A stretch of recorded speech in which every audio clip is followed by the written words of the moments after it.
ॐ विश्वं दर्पणदृश्यमाननगरी तुल्यन्निजान्तर्गतं पश्यन्नात्मनि मायया बहिरिवोधूतं यथा निद्रया यः साक्षात् कुरुते प्रबोधसमये स्वात्मानमेवाद्वयं तस्मै श्रीगुरुमूर्तये नमः इदं श्रीदक्षिणामूर्तये बीजस्यान्तरिवाङ्कुरो जगदिदं प्राङ्निर्विकल्पं पुनः मायाकल्पितदेशकालकलना वैचित्र्यचित्रीकृतं मायावीव विजृम्भयत्यभिमहायोगी वयस्वेच्छया तस्मै श्रीगुरुमूर्तये नमः इदं श्रीदक्षिणामूर्तये तस्मै श्रीगुरुमूर्तये नमः इदं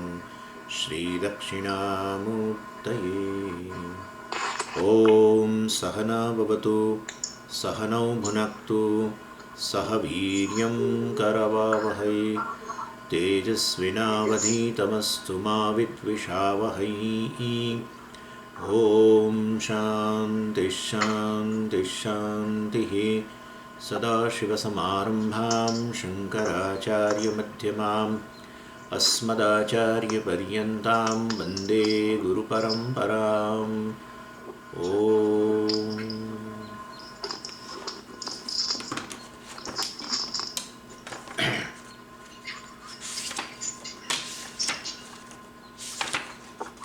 आत्मा कः स्थूलसूक्ष्मकारणशरीरात् व्यतिरिक्तः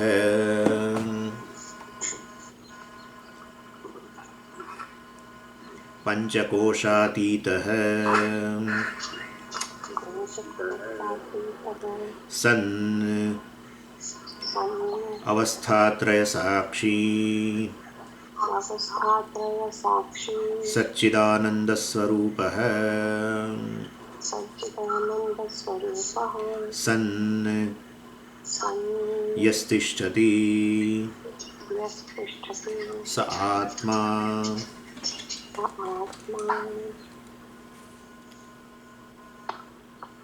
So here the definition of Atma has been given. Very beautiful definition. This is a definition which has really a status of a definition, which is free from all the three defects of a statement which we are going to call as a definition. So the definition should definitely reveal the object. The words which you use in definition in a statement should be only applicable to that object and not anything else. And it should reveal that particular object which you want to define completely also. Also, the definition, the words which you use should not be too many. I mean, in a precise manner, you should describe the object so that in a person who listens the statement, who listens the words of a definition, will in his or her mind, that object gets revealed.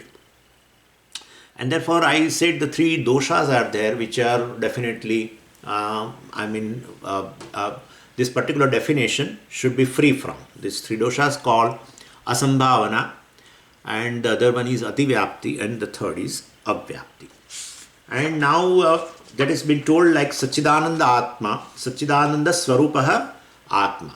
That's correct. Then, but before that, in the definition of Atma, there are all negations. Like it has been told, Sthula Sukshma Karana Sharirat Vyatiriktaha Panchakosha Atitaha, which is distinct from, which is beyond these five koshas, which is distinct from three shariras, and then which is free from the three states of experience, or which is witness of all three states of experience. Like that, it has been here. The Atma has been told what Atma is not, and so there is a negation of not I. It has been negated. Now that part we are now further analyzing, negation of not I, and we have yesterday started also that there are two things. One thing is, to begin with, there are two things. What is known to I is one category, and I, the knower, is another category. What is known to I is one. So that's a known category. And I, who is a knower of the world that is known, and therefore there are two categories. So I is the one who is not an object of knowledge, and I am the one for whom the whole world is object of knowledge. And I definitely, this is clear in my mind. When I refer to the world, I definitely say this world. And in my mind also it is clear that the world is not I. When whatever I refer in the world, when it becomes an object of knowledge, I refer that this. And I am sure also that that this thing is not me.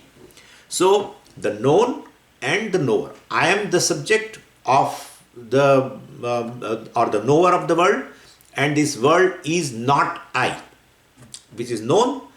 And we have also included not only which is known, which is going to be known in later part.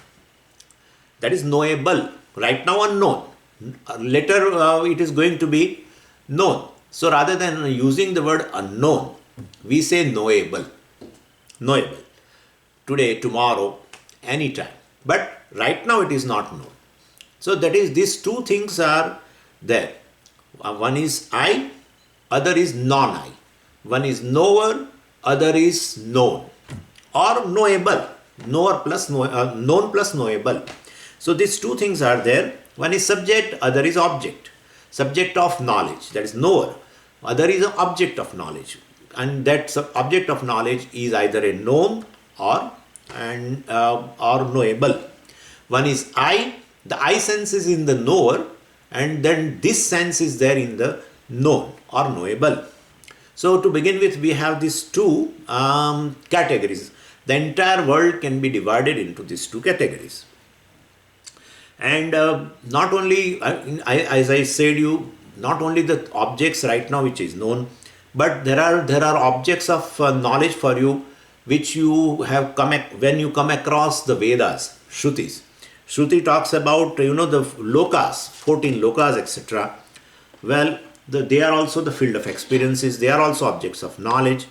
And Bhuhu, Bhuvaha, Suvaha, Maha, Janaha, Tapaha, Satyam, etc. and Atala, Vitala, Sutala, etc. The 7 lower lokas also will be there. So this is how we know the world. So there are objects of knowledge which becomes objects of knowledge when we come across the Shastra. And these 14 lokas is I do not know, of course whether they are there or not itself is a question you may do, but well, because the Shastra says, you accept they are there, and they are also objects of knowledge. They also pertain to the this category. They also pertain to the not I category. And so I give the Shruti a benefit of doubt, and I accept that there are 14 lokas. And so two categories, subject and object. And not only that, even the God sitting in some loka also becomes an object of knowledge. And therefore, when I see God as a person, not as a Atma Satchidananda, then definitely he becomes an object of knowledge. And that God in a particular form also, sitting in some loka also, if loka itself is going to be object of knowledge, if loka itself is going to be not I, then definitely the God as a person sitting in the loka also is going to be object of knowledge. And therefore, such a kind of a God also is in known category, not I category. When you take the Ishvara as in one particular form, well, he also becomes comes in a category of known. He is also an object because he is different from me. Different from me, different from the knower. Knower is I. There is I sense in the knower. Well, and he is sitting somewhere in the loka. Loka itself is object of knowledge. So the God who is sitting in the loka also is object of knowledge. So it seems that there is only one subject. I is the subject. Other than I, everything, including such a God, personified God, and all the lokas which I come to know through the Shastra, and whatever this world and whatever the things I know here, and whatever things which I am going to know, also the knowables also, everything is object of knowledge. Everything is this. And this is, the category of this, there are many members, many, millions and millions of members, and I is just one. So, we can say the sounds are many, forms are many, colors are many, the smells are many, and the scenes are many, and forms of touch are many. All these are many. Even what I can perceive in this is all I can see many. Even cells are many. Suppose if I come to know, if I study biology, etc., I will come to know. Right now it's unknown. Tomorrow I may come to know about cells. Then, well, it is knowable category, but it is in the known only. And therefore, their cells are also many. Atoms are many. And I am the only one who is aware of, knower of atom, cell, worlds, God, personified God, and here also all these forms, smells, touch, etc. All this. So, I and this, two category, I is just one. And this has many members. This category has many members. And if you think of another subject, like if I think of you, well, what does this subject become? The moment I think of another subject, it becomes an object. And therefore, I am the subject and everything else is object. Every object of knowledge. Now you say, which I have considered you as object. You may say, Swamiji, I look at you right now and you look at me, so there are two subjects. I am looking at you, I am knowing you right now. Therefore, I am also a knower. And you are looking at me, so you are a knower. So at least don't say one eye. Let us have two eyes. You are also knower and I am also knower. But when you are looking at me, then what do you really look at me? Are you looking at the self or are you looking at the physical body? You are looking at the physical body. When I am looking at you, I am looking at your physical body. And therefore, that is how the inquiry starts here, that we are looking at the physical body only, and we only know the physical body, and therefore, if we know the physical body, if I am knowing your physical body, definitely it's an object of knowledge. When you are looking at me, but you are looking at my physical body, then this physical body also is object of knowledge. And therefore, there are no two subjects. What you consider as a two, but basically it doesn't fall in the category of I. They are objects of knowledge, bodies are objects of knowledge, and therefore it should fall in the category of this. So here the inquiry starts actually. It means when somebody tells me that there are two subjects, I am a knower of you and you are knower of me, and therefore knower, there is an I sense in the knower, and therefore there are two I's. Well, I say, well, you just analyze, then you find in your knower or in the I, you have included your body. And as I am also a knower, I have included my body in that. For my body is object of knowledge for you, your body is object of knowledge for me. But when you talk about you include a physical body in the subject. So whether physical body is a subject or object, that itself is a big question. That is where the inquiry starts. This is called a discriminative inquiry, where you are going to say the physical body is not you. I cannot be equated with physical body. That's a confusion. That's what we are talking about in the morning class. So, Swami is existing for you, is object of your knowledge, known to you. And this known Swami also is a part of the world only. And therefore, you know right now, or you will know later anything, but any object known to you implies you being the knower, and definitely the known is not being the you. And therefore, the known is actually is not mistaken as a knower. You know very certain. But for you, whenever you say I am a knower, you include your body in the knower, in the I, and then you are knowing my body only, and therefore the body should be object of knowledge.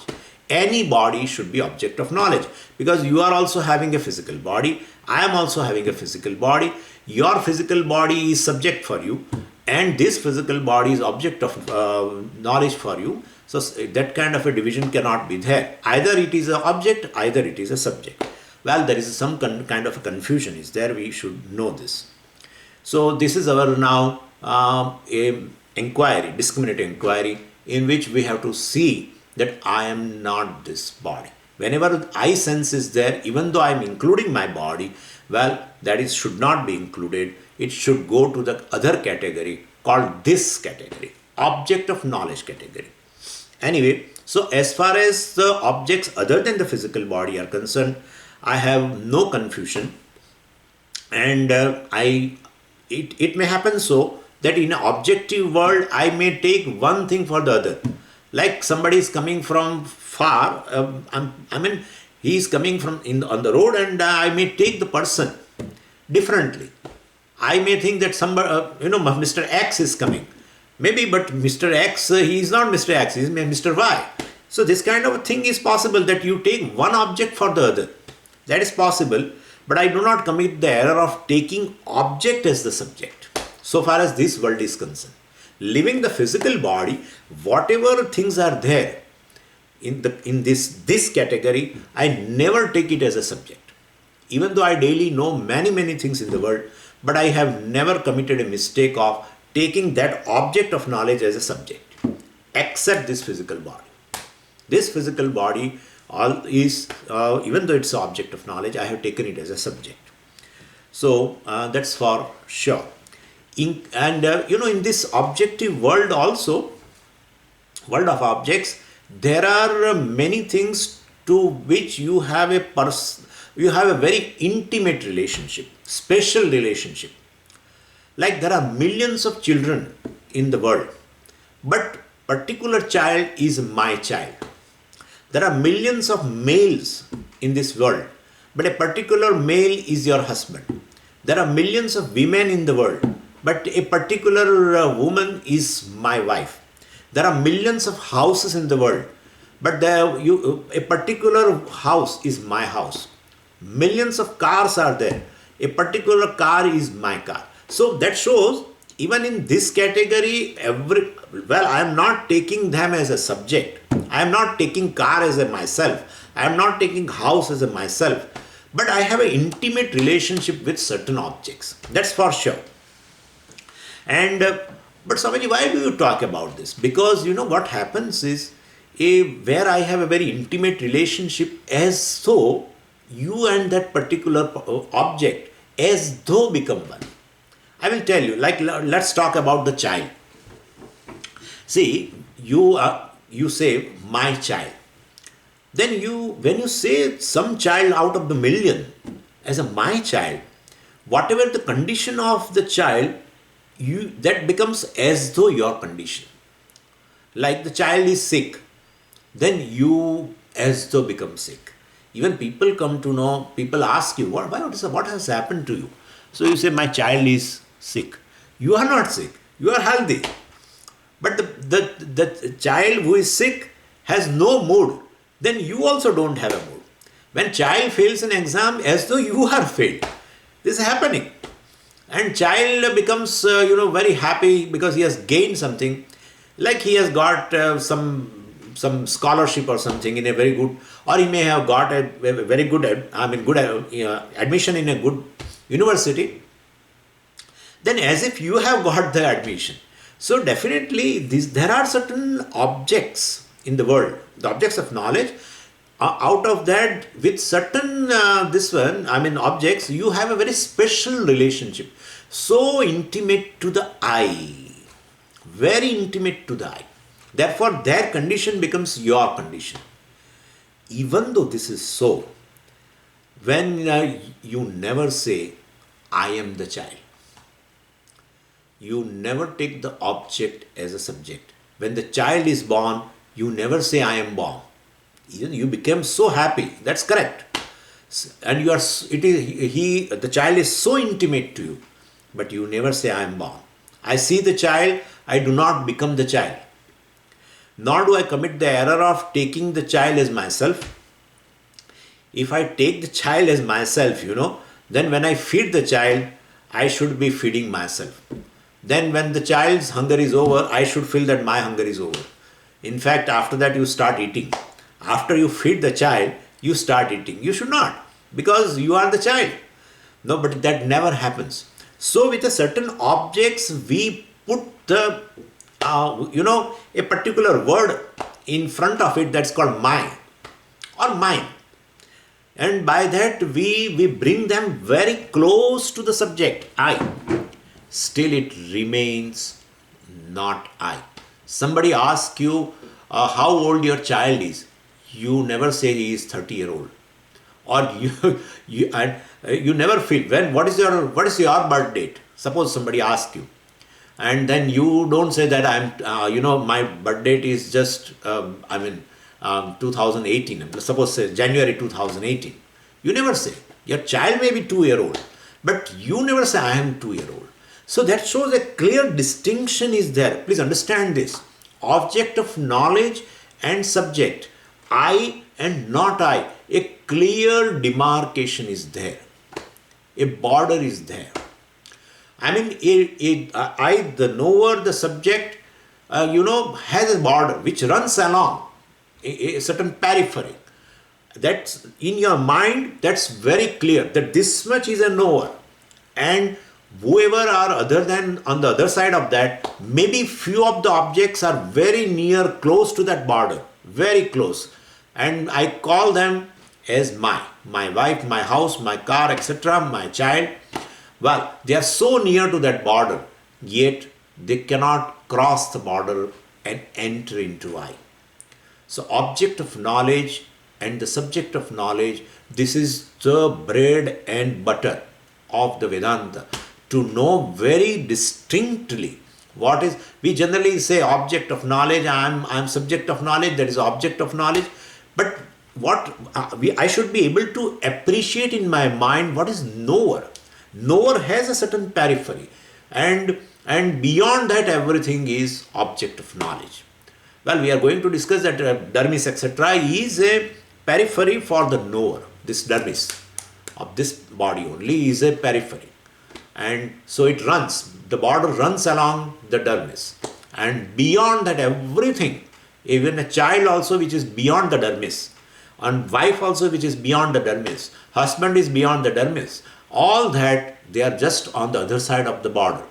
And that is on this side of border there is a knower, other side of the border is object of knowledge. This side of the border is the subject, I, the other side of the border is this. And this is very, very big.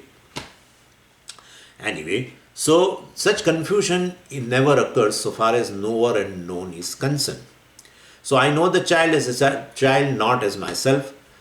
Confusion of taking an object as a subject does not happen. And so the whole world other than the physical body, I give a new name also, which is referred by Bhagavan in Bhagavad Gita in the 13th chapter, is Kshetram. So whole world of objects which has a different category other than the knower is called Kshetram.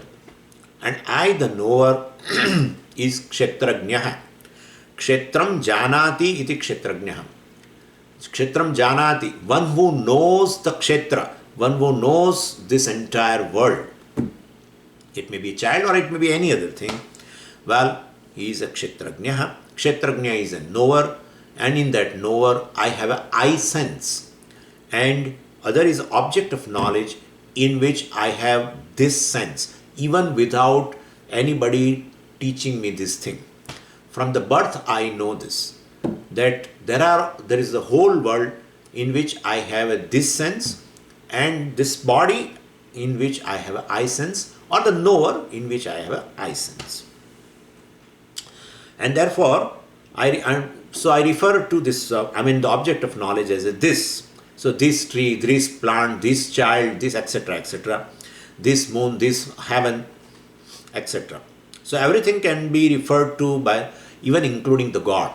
You never say I am God unless you, and then the meaning is entirely different. But when you look into a particular form God, you will say this God only. So you will also fall into the category of this. And none of them will be referred out of this kshetra. None of them from this category is referred by the word I. I alone is referred as I. What is that I? We have to analyze. But an object is never referred to the word I. So it is always referred to as a this. Now I ask you a question. I say, who are you? Then you say, I am son of so and so. Now we are inquiring into. See, what happens is when you say I am a knower, it goes without saying. It goes without saying I am a physical body. No one tells. I have never seen any person telling in this many years that somebody is telling I am physical body. Nobody tells. Nobody tells. But when I ask you who are you, even though you don't tell me I am a physical body, but all your answers of the introduction of yourself reveal this thing, that you are physical body. So that is how we are inquiring. We are starting the inquiry. I am the son of so and so. When I say, means as though I am the son, means son reveals the nature of I. I am son, you are equating. It's a samanadikaranyam. Samanadikaranyam. So I and sun goes together. So like fire is hot, so that heat and fire goes together. Sugar is sweet, so sweetness and sugar goes together. Sweetness is the nature of the sugar. So when say I am son of so and so, we have to add. But then son is, you are equating with not the person. You are equating yourself with the sun. And therefore, sun as though reveals the nature of I. But then, and also then when you are, if sun reveals your nature, then you should be sun all the time. Like sugar is sweet, then sweetness and sugar goes all the time together. Any time, any place, any condition, sugar is a sweet. Therefore, I am the sun. Here instead of is, we have to put am, because I is there. If you, instead of, I don't want to use it, but for your sake, if I, instead of, for writing the verb is, instead of I will put Atma or the self. Same thing. Then definitely am will go away. Then I am the sun is equal to Atma is sun. Now equate with the other sentence. Just compare. Sugar is sweet. Atma is sun. Same thing. So sun as though reveals the intrinsic nature of Atma. Sweetness reveals the intrinsic sweetness is intrinsically associated with the sugar. Same way sunness is intrinsically associated with the self or Atma, but that's not so. Then you will be all the time son and never a father, but you are father also. After just few minutes only you will tell I am a father. Swamiji, I am father of these two children. So well, now are you a son or are you a father? That's a question. Because your nature reveals that you are a son only, then how can you be a father? So then you cannot call yourself father without having a son or children. And so you are not definite. When you say you are a father, definitely you are not a father of your father. Therefore, when you say you are a father, definitely it implies that you are having a son. So definitely, and to your children you are a father, to your father you are a son, and therefore I am a son with reference to somebody. I am son with reference to my father, and I am father with reference to my son. We have to tell that way. And so, and that way I am uncle, I am cousin, I am neighbor, etc. with reference to something. I am friend or I am foe with somebody. I am with reference to somebody. But with reference, that's all. That I know now. So it's not intrinsic. I understand that. Intrinsic. None of them is intrinsic. If it is intrinsic is there, it cannot be replaced. Son cannot be replaced by father. They are opposite things here. So I am son, then you should be son all the time. And I am father, then you should be father all the time. If it is the intrinsic nature of the I. So I mean, this is all with reference to the people around. With reference to somebody, I am this. With reference to somebody, I am this, etc., etc. Okay, with reference to yourself, who are you? With reference to yourself, who are you then? All the previous answers are related to the physical body. See, if you don't want to sacrifice your introduction of a father, son, uncle, neighbor, friend, foe, any, if you want to keep them, that's your introduction, and you don't want to sacrifice your introduction, you will have to tell at the end, with reference to myself, I am the physical body. Without physical body, no one is uncle and no one is son and no one is father and no one is friend and no one is foe, no one is neighbor. And so with reference to myself, I am this physical body. That's all I can say. When I say, who are you or who am I, let's say, I am the physical body. Why? Because in this physical body, I have I sense. In this physical body, I have I sense. In everything else other than the physical body, I have this sense. There is this cloth which is very near to this physical body, very near 24 hours. Even in this cloth also, I have not I sense, I have this sense. But just below the cloth, there is a dermis. In this dermis itself, you have I sense. When I touch your cloth, you say, why are you touching my cloth? But if I touch this dermis, you don't say, why are you touching my body? You say, why are you touching me? That shows that I sense goes up to this. The border is this dermis.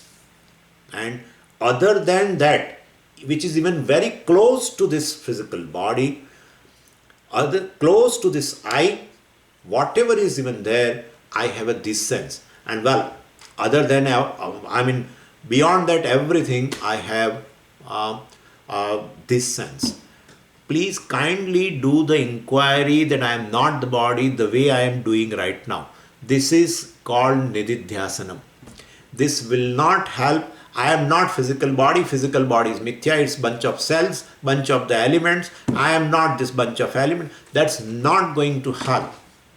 You will have to do inquiry systematically to arrive at the nature of I or Atma.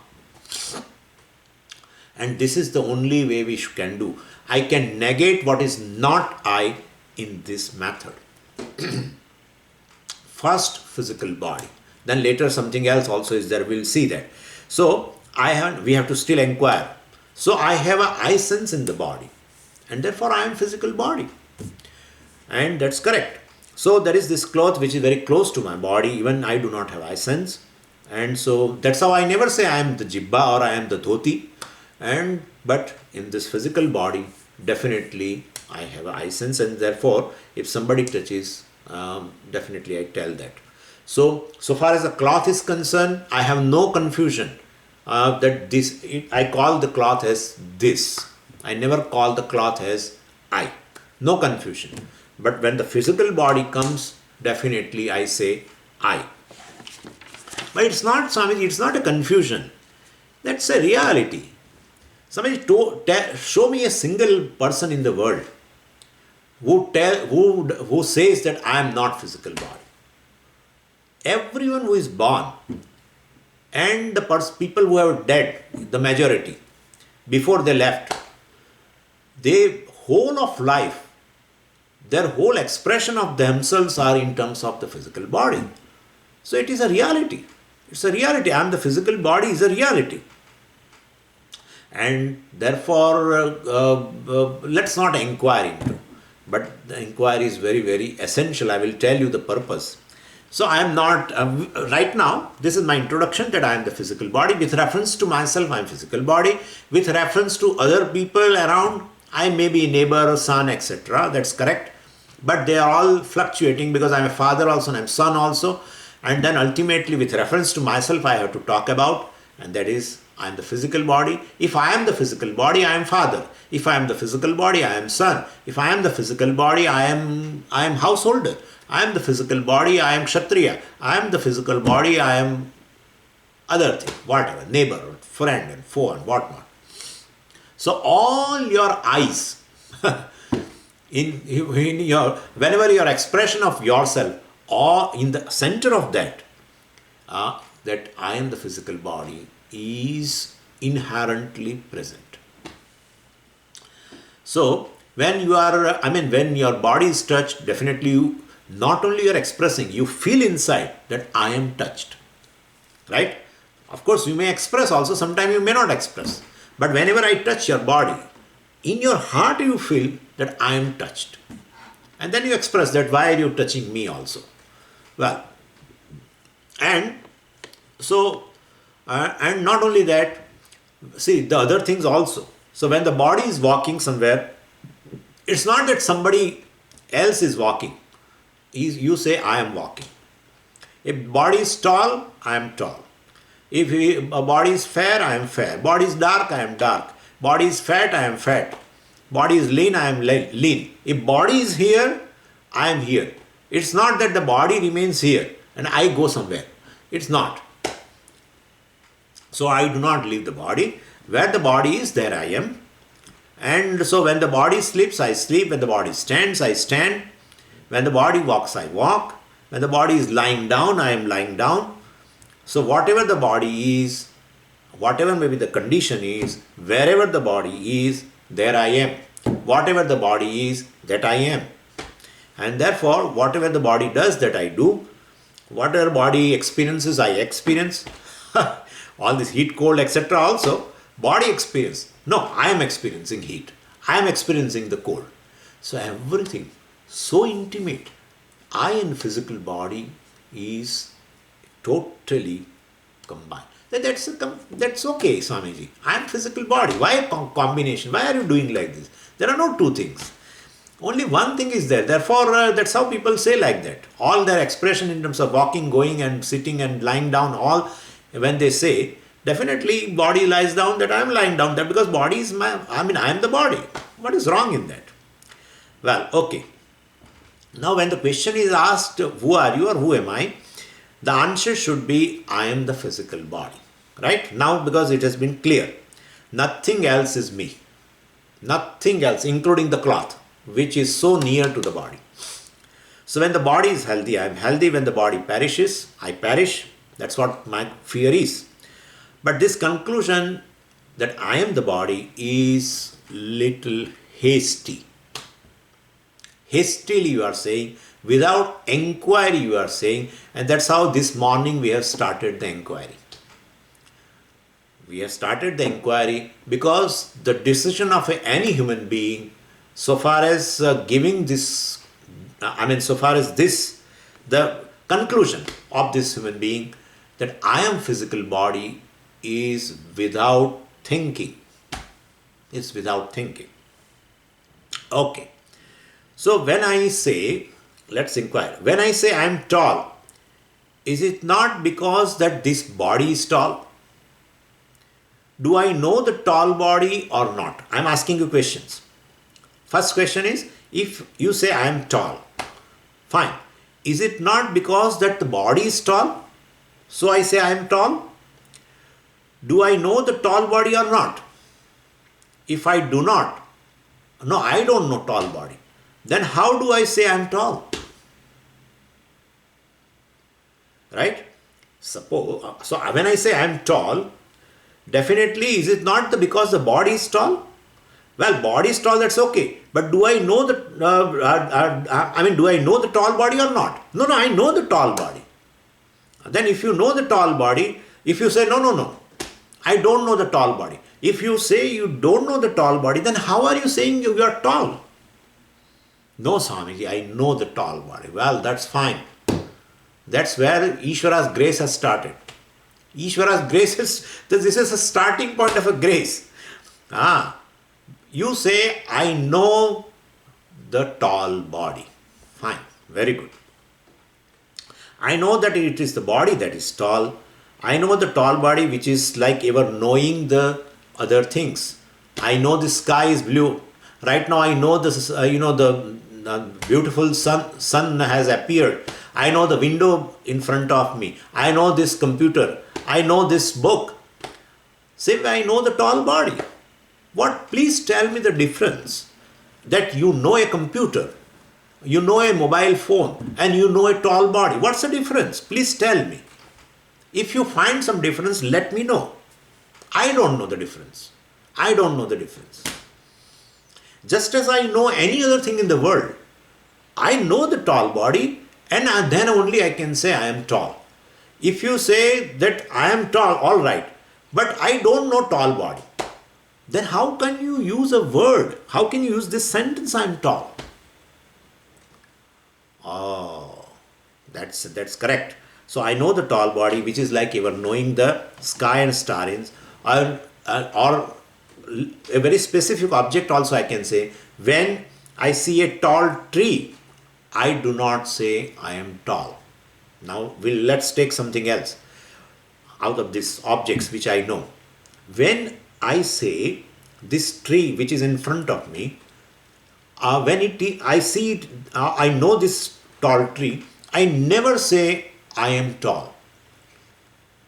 But when I know the tall body, I say I am tall. Right? I know a tall tree, I never say I am tall. I know a tall body, I say I am tall. So this is the confusion.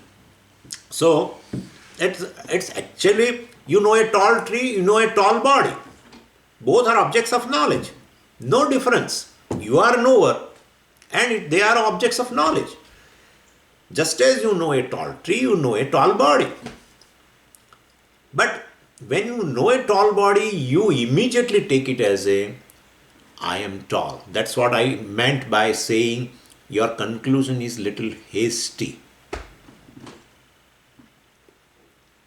So, similarly, this tall body also is object of knowledge. Without it being an object of knowledge, I would not know anything about it.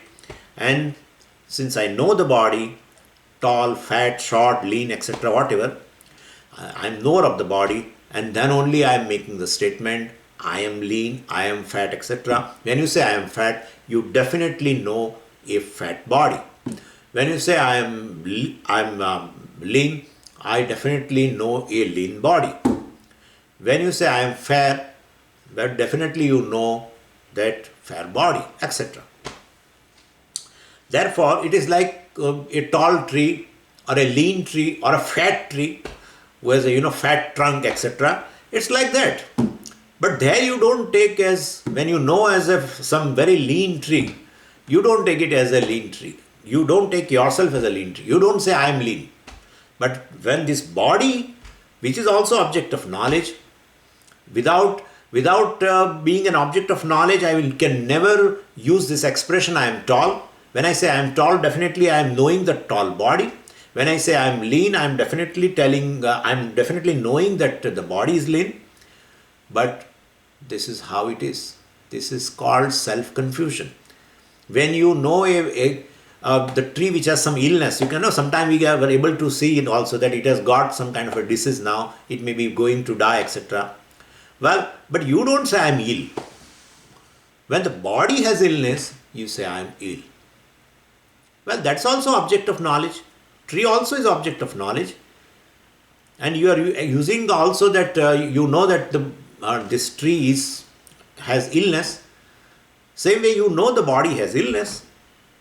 But here you say not the body has illness. You should have used this expression, the body has illness, just as you use the expression the tree has illness, but you don't use that way. That shows confusion. If I ask you why are you using, when the body comes, why are you using, instead of word body you are using I? You say, Swamiji, I don't know. I commit an error because I don't know. You don't know, that's called ignorance. Ignorance pertaining to the I. That ignorance pertaining to the I creates a confusion which is called confusion centered on the self. That's called self-confusion. And that self-confusion is there rampant in the waking state, is there rampant in the dream state. In deep sleep state, that confusion is not there. Ignorance is there. Ignorance is there. Self-ignorance is there. You experience ignorance also of self in a deep sleep. That's how you say, I do not know anything. You do not know anything of the world. You do not know yourself too. And therefore, self-ignorance is there in the deep sleep state. But in other two states, that ignorance expands, creates a confusion. The mother of a confusion is just ignorance, nothing else. And this self-confusion is creating a havoc in a human life. Considering the body as the self, which is object of knowledge, but you don't know its object of knowledge. Even though you know the body and still you consider as a subject. Object of knowledge is not a subject. Object of knowledge is object of knowledge. We have seen, you are just a knower. You are just a subject. Everything is evident to you. Everything is, everything becomes evident to you, and that's how you say. So when you say everything is evident to you, then you are different. And what is evident to you is something else. That's how we started the inquiry. So that is, body is evident to you. And we are further going into. Anyway, so ignorance is not a sin. Because no one chooses to be ignorant. Everyone is born ignorant. And therefore, that is one thing you need not work for. Swamiji, I am striving for getting ignorance. Well, you may be striving to get knowledge. Nobody is striving, because that's a capital. You have, because of that capital, since that is a capital which we are born with, and it remains throughout the life, and that all the time comes to our help. All the time, in all our transactions, ignorance is first thing. And that is why in our transaction we know few things, and after knowing few things, that ignorance comes back and tells, but please tell now, please shrug your shoulders. I don't know anything. I don't know. This is not in India, this is American, I think. I don't know. Puja Swamiji used to do this. Ignorance is, it's an obstruction, big obstruction. When you are born, you don't know yourself, you don't know anything about the world. Later you started knowing the world. With your senses and with the help of parents and everything, you started knowing the world. You started knowing this category. And that's how it becomes this. The world has been divided into two by us. One is I and other is this. So all this you come to know when you progress in your life, when you become physically mature, you know many things. But the self-ignorance continues. And that is how ignorance is something for which I should not work. I need not join any university to pick up the ignorance. And ignorance is something I am born with. When I am born with, I am ignorant of everything, including even the mother tongue and father. I am ignorant of father, mother, everything. So I start with the ignorance and keep on shading the ignorance. But the ignorance is, so it is not an unusual thing. So what is unusual is, I draw conclusion without proper inquiry. inquiry of discriminative inquiry. What is I? What is not I? What is I? What is this? This. I don't know. I have also started doing like this. I had never done in this many years in Ahmedabad like this. This has been picked up for here. This. Anyway, so my physical body, and now further. In fact, if I know the condition of the body, I know the attributes of body, and that's how I express that way. I'm tall, fat, short, lean, fair, etc., or ill, or healthy, whatever, or here, there, lying down, whatever the condition of the body, wherever the body is, etc. And when you say I am here, there, etc., or I am so and so, etc., so it is object of knowledge, very, very clear. But one more thing also we should add into that.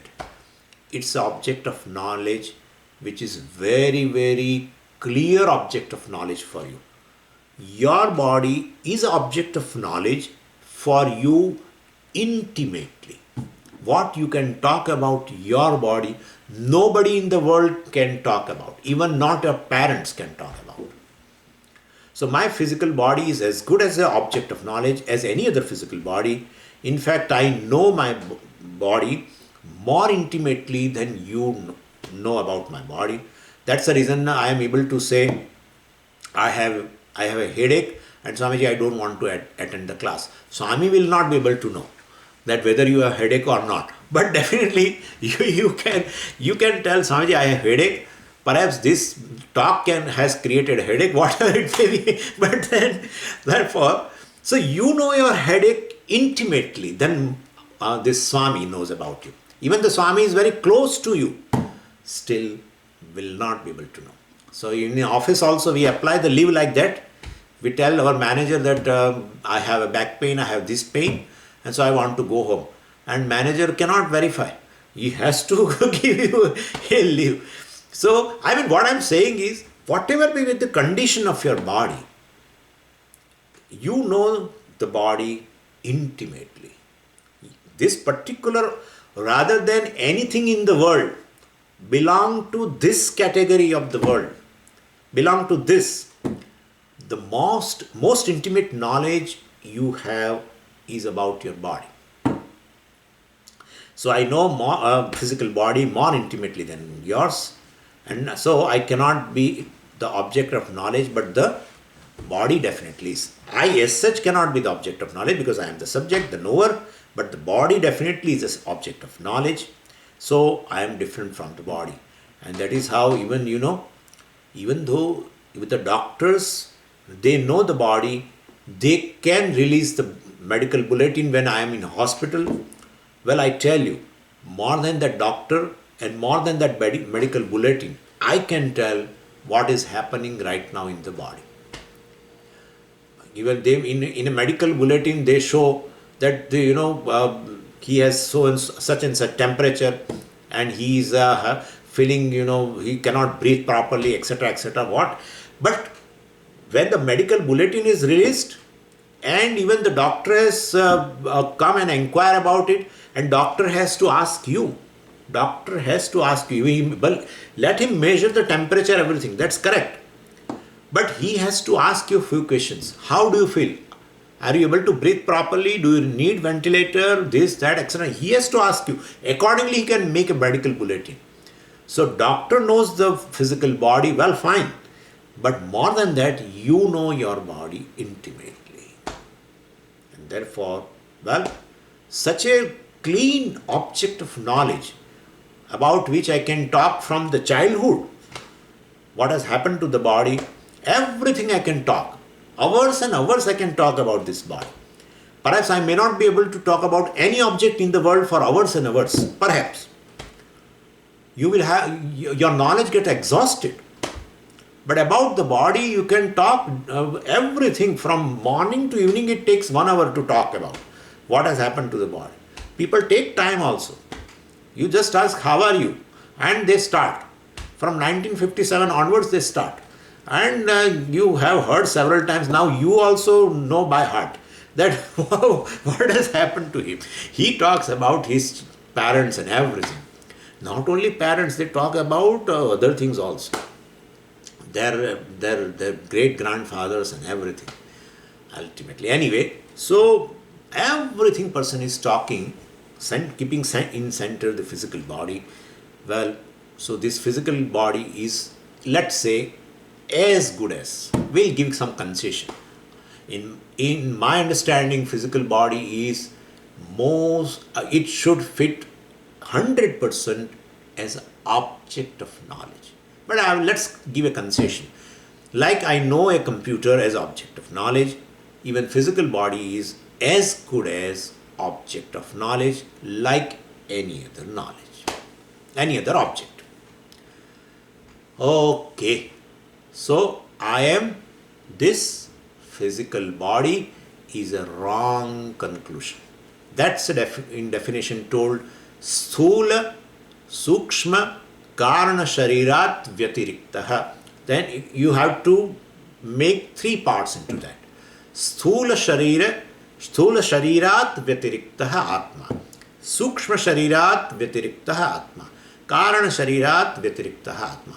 So we have covered the first part of the definition, just a segment of a definition. That sthula sharirat vyatiriktah, vyatiriktah distinct, sthula sharira physical body, just physical body. I am distinct from physical body, means I am not physical body. I am free from physical body. I am free from attributes of physical body. Even though in transaction I will have to use that way only, because everyone is self-confused, and therefore you join in the confusion lot, that you also tell, I have come here and I have gone and now I am taking rest, and I am a male and I am female and I am human being, and you, or I am fair and etc. Whatever, I am ill. You may continue to talk about. In your mind, the one part of the definition of Atma has become clear. I am not physical body. I am not the attributes of physical body. This is Nididhyasanam number 1 from my side.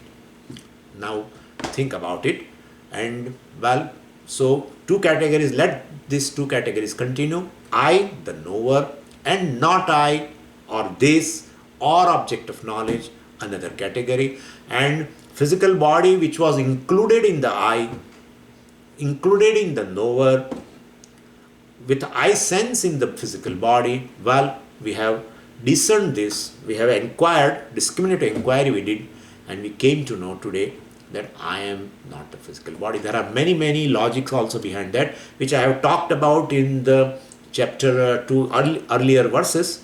Why I am not physical body? There are many arguments. Other than this thing also we have done. Well, but right now for us, this is keeping the definition in the center of definition of Atma in the center.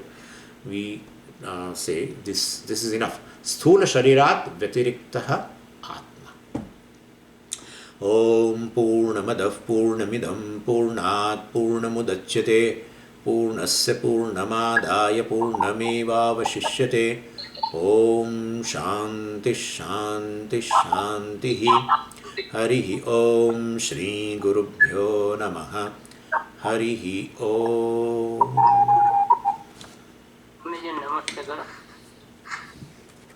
Namaste.